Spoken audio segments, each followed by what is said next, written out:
All right, once your code is all built and you press the green flag, you should see your ship navigate the flight path and arrive successfully at the moon like this.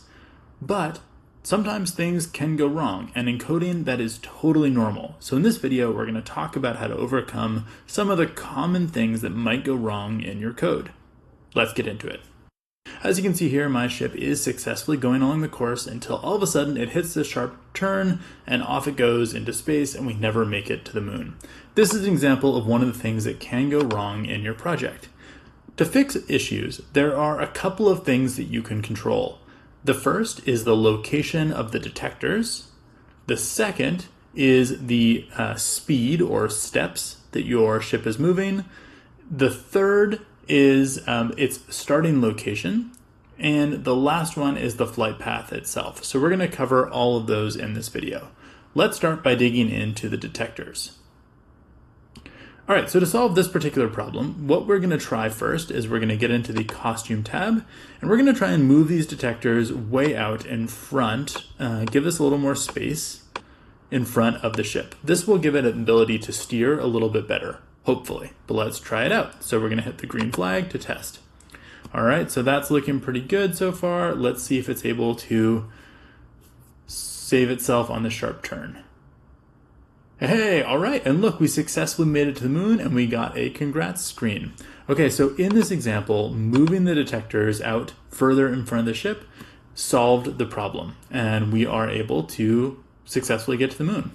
All right, let's look at another thing that might have worked. So we're gonna move these back. Maybe we didn't want these quite as far out in front. Another thing we can do is adjust how fast the ship moves. So if we go to move 2 steps here and change this to 1, the ship's gonna move a lot slower, and it might give us more of a chance to navigate sharp turns. Let's see. Okay, so my ship's coming up to the turn, and hey, that actually worked to successfully navigate the turn as well. In this case, you can see when I drew my flight path, it didn't actually cover the starting spot of my rocket. And so when I press the green flag, neither detector is touching the flight path and the rocket just goes off into space. So in that case, we need to adjust the start position of the rocket. To do that, what we do is get back to the main screen. Okay, we're going to drag our rocket. So click and drag on your spaceship and drag it so that at least one of the detectors is touching the flight path. So something like that looks good.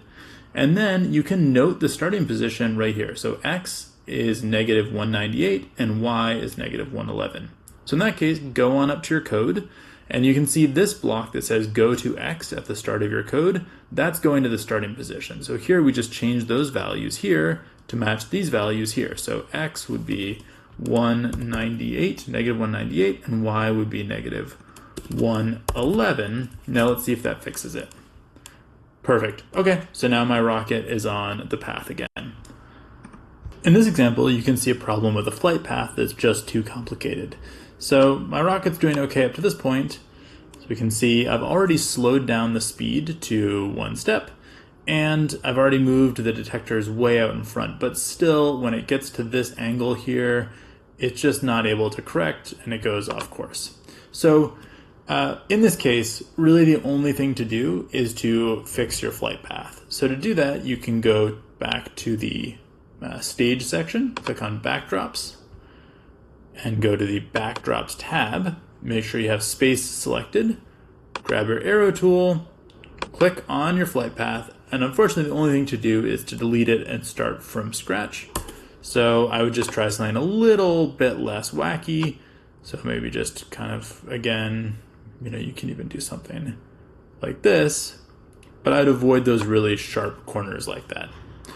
All right, thanks for watching.